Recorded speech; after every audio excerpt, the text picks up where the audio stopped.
جس سے پھری تیری نظر، اور جسے دیکھا اسے دونوں جہاں دیکھا کیے۔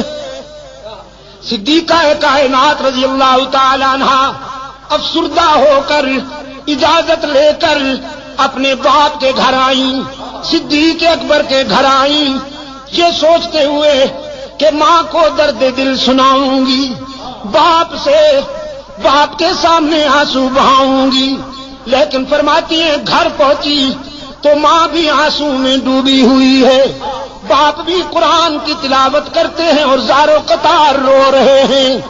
میری تو سمجھ میں کچھ نہیں آ رہا تھا۔ دیکھا منافقین کا پراپگنڈا کیسے کیسے معصوموں کو مبتلا کر دیتا ہے۔ فرماتی ہیں سمجھ میں کچھ نہیں آ رہا تھا کہ میرے گھر کیا قیامت ٹوٹ گئی۔ یہ تو ام مستہ کی زبانی پتہ چلا کہ عائشہ کتنی بھولی ہے تو، تیرے خلاف تو مستقل محاذ بن چکا ہے، مستقل محاذ بن چکا ہے۔ تیری کردار کشی کے لیے لمبی چوڑی دلیلیں دی جا رہی ہیں، افسانے گھڑے جا رہے ہیں، کہانیاں گھڑی جا رہی ہیں، قسمیں اٹھائی جا رہی ہیں کہ عائشہ ایسی ہے، عائشہ ویسی ہے، تجھے تو پتہ ہی نہیں ہے کسی بات کا۔ فرماتی ہے میں اس قدر متاثر ہوئی کہ بے ساختہ بخار میں مبتلا ہو گئی، گھر کے اس کونے میں چلی گئی مصلی اٹھا کر جہاں مکمل اندھیرا تھا، تنہائی تھی۔ ماں نے گھبرائی ہوئی بیٹی کو مصلی اٹھا کر جاتے دیکھا، سوچا کہیں جان سے نہ مار ڈالے خود کو، پوچھا بیٹی کہاں جاتی ہو؟ عائشہ نے کہا چپ رہیے، گھبرائیے نہیں، ہائی کورٹ تو ناراض ہو گیا ہے، ذرا سپریم کورٹ کا دروازہ کھٹکھٹانے جا رہی ہوں، اب اس کے دروازے پہ آنسو بہانے جا رہی ہوں جہاں آدم روتے ہیں، زکریا روتے ہیں، ابراہیم روتے ہیں، یونس روتے ہیں، اور سب کے آنسو پوچھے جاتے ہیں۔ آج اس کے محبوب کی عائشہ بھی آنسو کا نذرانہ لے کر جا رہی ہے، اللہ کی عدالت میں اپیل کرنے جا رہی ہوں، میرے معبود میرے کردار کو کوئی اور جانے یا نہ جانے، لیکن تو میرے کردار کو بھی جانتا ہے، افکار کو بھی جانتا ہے۔ یہاں عائشہ نے آنسو کی برسات میں اللہ کی عدالت میں اپیل کر دی۔ وہاں رحمت عالم صلی اللہ علیہ وسلم نے صحابہ کا اجلاس بلا لیا، صحابہ کا اجلاس بلا رکھا ہے۔ میرے آقا نے فرماتے ہیں بتاؤ کیا کروں، عائشہ کے معاملے میں رائے دو، کیا کروں؟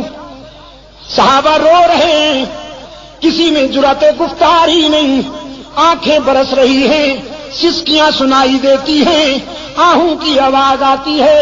رحمت عالم فرماتے ہیں بولو نا، عائشہ کے معاملے میں کیا کروں؟ لوگ ایسی ویسی باتیں کر رہے ہیں۔ ایک آواز آئی اللہ کے رسول، اگر عائشہ سے آپ زیادہ ہی کبیدہ خاطر ہیں، اگر آپ کا دل زیادہ دکھ گیا ہے تو آزاد کر دیجئے۔ نبی کو بیویوں کی کمی تو نہیں، بس یہ آواز اٹھنی تھی کہ فاروق اعظم زارو قطار روتے ہوئے اٹھ کھڑے ہوئے، عرض کیا اللہ کے رسول یہ فیصلہ تو بالکل آخری ہوگا، پہلے یہ بتائیے کہ عائشہ کو آپ کی رفیقہ حیات بنانے والا کون ہے؟ پہلے یہ بتائیے کہ عائشہ کا رشتہ منتخب کرنے والا کون ہے؟ اس نسوانی پیکر کو آپ کے خانوادہ اقدس میں بھیجنے والا کون ہے؟ پہلے یہ ہمیں بتائیے، ہم اس سے پوچھیں گے کہ تم نے کس کے لیے کون سا رشتہ منتخب کیا تھا۔ رسول کی انگلی آسمان کی طرف اٹھ گئی، اللہ کے رسول کے خاموش کنارے نے، خاموش اشارے نے بلاغت کے دریا بہا دیے، فصاحت کے سمندر موجزن کر دیے۔ رسول کی انگلی آسمان کی طرف اٹھی، فاروق کی تلوار نیام سے نکل آئی، عرض کیا اللہ کے رسول جس نے عائشہ کو آپ کے گھر میں آپ کی بیوی بنا کر بھیجا ہے، آپ کے گھر سے نکالنے کا اختیار بھی اسی کو ہے، عائشہ پر تنقید کرنے والوں کو میری تلوار کے حوالے کر دیجئے، ان سے میری تلوار نمٹے گی، انہیں تو میں سمجھوں گا۔ رحمت اعظم صلی اللہ علیہ وسلم کی آنکھوں میں آنسو تھے، لبوں پہ مسکراہٹ چمک گئی، فرمایا جزاک اللہ ابن خطاب، جزاک اللہ، تو نے میرے دل کی گرانیاں دور کر دی، تو نے میرے ذہن کی گرانیاں دور کر دی، جزاک اللہ میرے عمر۔ بس فیصلہ وہیں سے ہوگا۔ اب میں بھی اسی کے فیصلے کا منتظر ہوں، تم بھی اسی کے فیصلے کا انتظار کرو، ہم سب اللہ کے فیصلے کے منتظر ہوں گے۔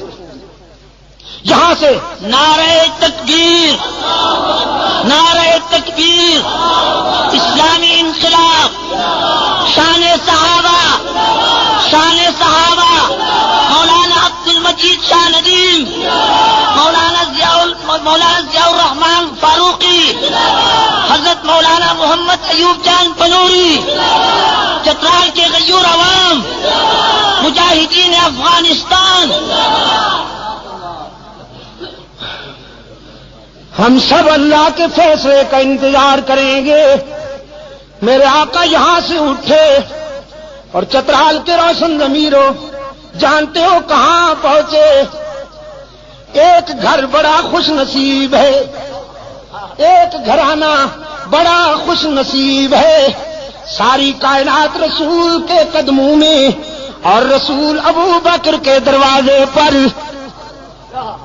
صدیق اکبر کے دروازے پہ دستک ہوئی، دروازہ کھٹکھٹایا گیا۔ حضرت عائشہ کی غمزدہ ماں نے ڈوبی ہوئی آواز میں پوچھا، من بالباب، کون ہے؟ ہمارا دروازہ کھٹکھٹانے والا کون ہے؟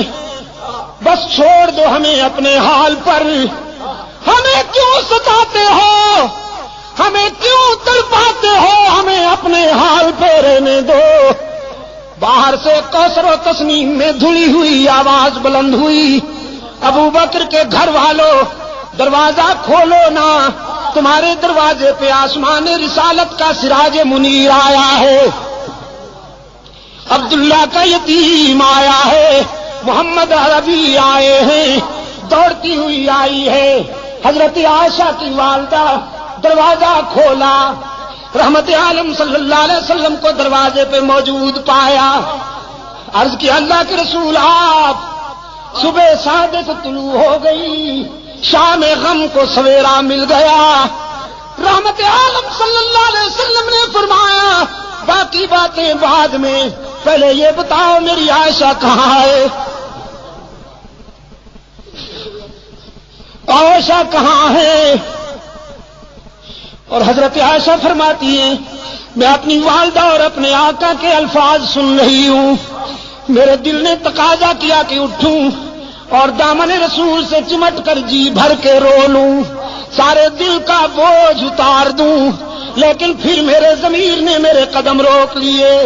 کہاں جاتی ہو؟ جس کی عدالت میں اپیل کی ہے ذرا وہاں سے فیصلہ تو ہو لینے دو، اس کی عدالت کو چھوڑ کر یہ سچ ہے کہ آج تیرے در پہ تیرا محبوب آیا ہے، لیکن اس عدالت کو چھوڑ کر کہاں جاؤ گی؟ ماں نے عرض کیا اللہ کے رسول میری بیٹی تو اسی دن سے آنسو میں ڈوب چکی ہے، بولتی بھی نہیں، کسی بات کا جواب بھی نہیں دیتی، مصلے پہ سجدے میں روتی رہتی ہے۔ رحمت عالم صلی اللہ علیہ وسلم قریب آئے، عرض فرمانے لگے عائشہ آج اپنی صفائی میں جو کچھ کہنا چاہتی ہو کہو، سننے کے لیے آیا ہوں۔ حضرت عائشہ فرماتی ہیں میرے آقا اشکو بسی و حزنی اللہ، آج میرا وہی حال ہے جو ابو یوسف کا تھا۔ فرماتی ہیں میرے غم و حزن کا یہ عالم کہ یعقوب علیہ السلام کا نام ہی بھول گیا، ابو یوسف کہہ کر گزارا کیا۔ آقا میں آج کیا کہوں بھی تو لوگ نہیں مانیں گے، جو کچھ کہنا چاہتی تھی علیم بذات الصدور کو کہہ بیٹھی ہوں اور اسی کے فیصلے کی انتظار کر رہی ہوں۔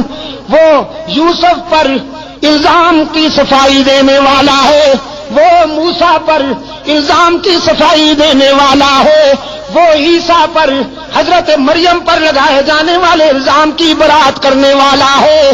آج ابو بکر کی بیٹی بھی اسی کے دروازے پہ رو رہی ہے، میں نے جو کچھ کہنا تھا اسی کو کہہ بیٹھی ہوں۔ رحمت عالم نے فرمایا عائشہ میں بھی اسی کے فیصلے کا منتظر ہوں، اس لیے کہ تیرے بیٹے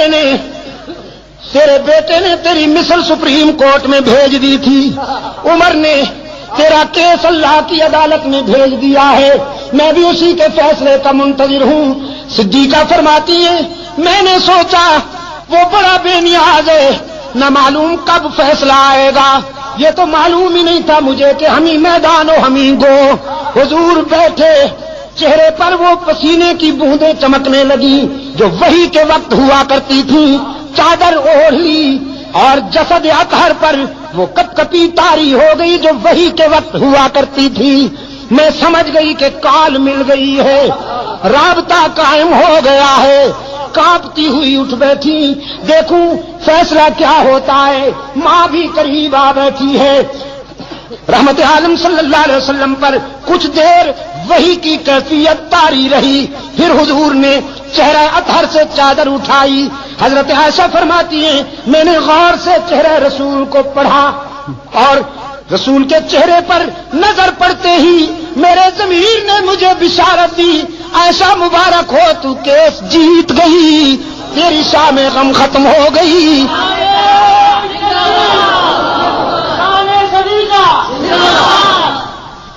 اس لیے کہ رحمت عالم صلی اللہ علیہ وسلم کے چہرے پر غم و حزن کے آثار غائب تھے، راحت و مسرت کا سویرا چمک رہا تھا۔